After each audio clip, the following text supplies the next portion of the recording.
Selam olsun adalet, celadet ve sarsılmaz bir irade ile yürüyenlere.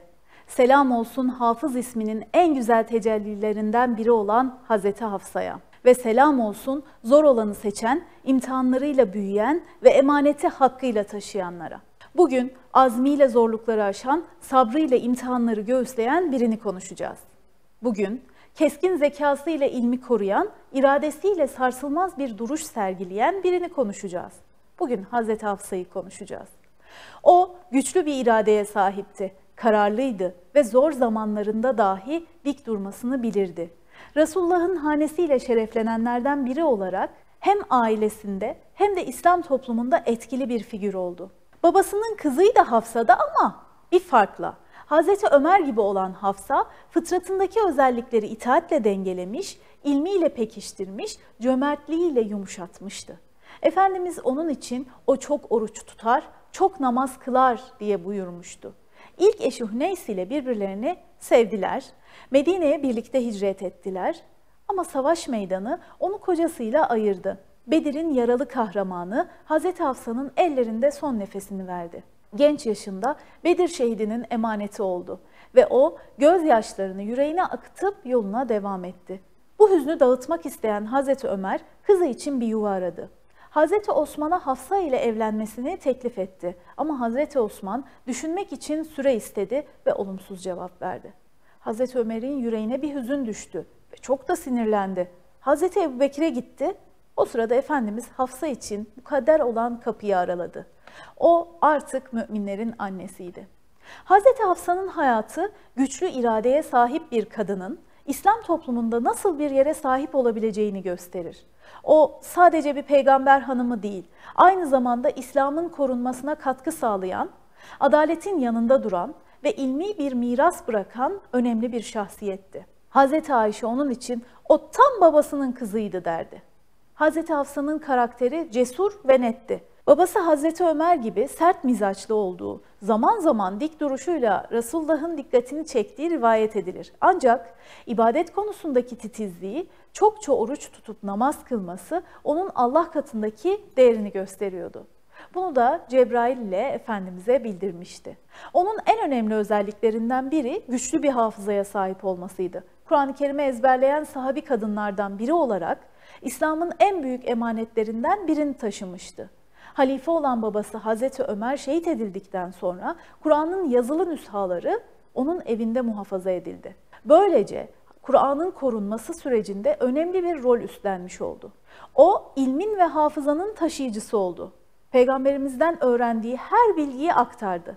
Abdullah bin Ömer onun en iyi öğrencilerindendi. Hafsa, hilafet günlerinde babasının en güvendiği danışmanı oldu. Hazreti Ömer'den sonra korunmak üzere emanet bırakılan yalnızca Kur'an-ı Kerim değildi. Vakıf arazilerini de Hazreti Hafsa'ya emanet etti. O hayatı boyunca emanetleri korudu, dengeyi sağladı. Hem ilmi, hem vakfı, hem Kur'an'ı muhafaza etti. Öyleyse hangi isim onda en çok tecelli etti? El-Cebbar mı? Evet, güçlüydü, babasının kızıydı, dik duruşluydu, hak karşısında eğilmez, adaletin yanında sapasağlam dururdu. El-Kerim mi? Evet, cömertti. Malını infak eder, elindekini paylaşmaktan çekinmezdi. Dünya malına değil, Rabbine güvenirdi. El-Alim mi? Evet, ilimde öndeydi. Kur'an'ı ezberleyenlerden, hadisleri nakledenlerden oldu. 60 hadis naklettiği rivayet edilir. Bilgiyi korudu, ilme hizmet etti. Ama sanırım en çok Hafız ismi onda tecelli etti. Kur'an'ı muhafaza etti, ilmi korudu, vakıf mallarını yönetti. O ilmin, irfanın, emanetin koruyucusuydu. Ve en önemlisi dengeyi korudu. Allah'ın emanetine sahip çıkan bir hafız oldu. Hafız, koruyan, gözeten, muhafaza eden demektir. Onun gözetiminden uzak hiçbir şey yoktur. Evrendeki her şey onun koruyuculuğu altında varlığını sürdürür. Ve her varlık aslında diğerinin varlığına hizmet eder. Birbirine zıt olan her şey gerçekte birbiri için vardır. Gecenin muhafazası olmazsa gündüz kaybolur. Sıcak soğuğu, soğuk sıcağı anlamlı kılar. Her şey bir düzen içinde korunduğu sürece var olabilir. Ama denge bozulursa varlıklar birbirini yok etmeye başlar.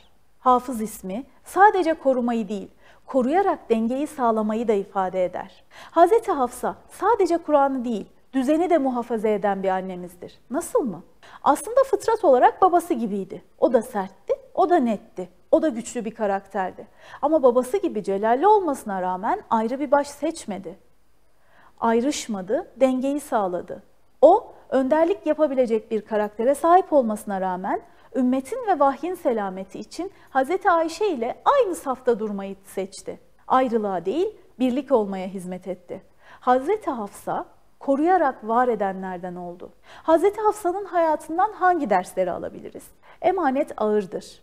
Hz. Hafsa, Kur'an'ı muhafaza eden elleriyle bize gösterdi ki güvenilen olmak bir şeref olduğu kadar büyük bir sorumluluktur. Emanet, sadakatin ve vefanın sınavıdır. Her Müslüman üzerine yüklenen sorumlulukları titizlikle taşımalı, Allah'ın kendisine bıraktığı her değeri korumalıdır. Denge, varlığı muhafaza etmektir. O, sert mizacına rağmen ümmetin birliğini sarsmadı. Çatışmaların ortasında bile istikametini kaybetmedi. Hayatta bazen hakkımızı savunmak kadar bazen de sükunetle bir arada kalmak gerekir. Kırmadan, bölmeden ama eğilmeden. İlim en büyük mirastır. Hz. Hafsa kalemiyle, hafızasıyla, rivayetleriyle bu mirası taşıyanlardan oldu. Bugün de en büyük muhafaza ilmi yaşamak, yaşatmak ve aktarmaktır. Çünkü bilgi unutulduğunda kaybolur. Nesilden nesile taşındığında ise ebedileşir. Kadınlar sadece bir toplumun anneleri değil, aynı zamanda istikametini koruyan pusulalarıdır. Önce kendimizi muhafaza edelim. Hz. Hafsa namazı, orucu ve takvasıyla tanınan bir kadındı. Kendi istikametini muhafaza eden, kendisine bırakılan emaneti de en güzel şekilde taşıdı. Önce içimizi koruyalım ki elimizdekileri hakkıyla muhafaza edebilelim. Her varlığın korunmaya ihtiyacı vardır. Çünkü varlık ancak muhafaza edildiğinde devam eder. Hz. Hafsa sadece bir isim değil, muhafaza eden ve dengeyi sağlayan bir iradenin temsilidir.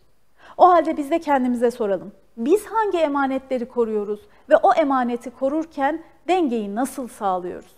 Emrolunduğu gibi dosdoğru olan, emanetleri hakkıyla koruyanlardan olmak duasıyla.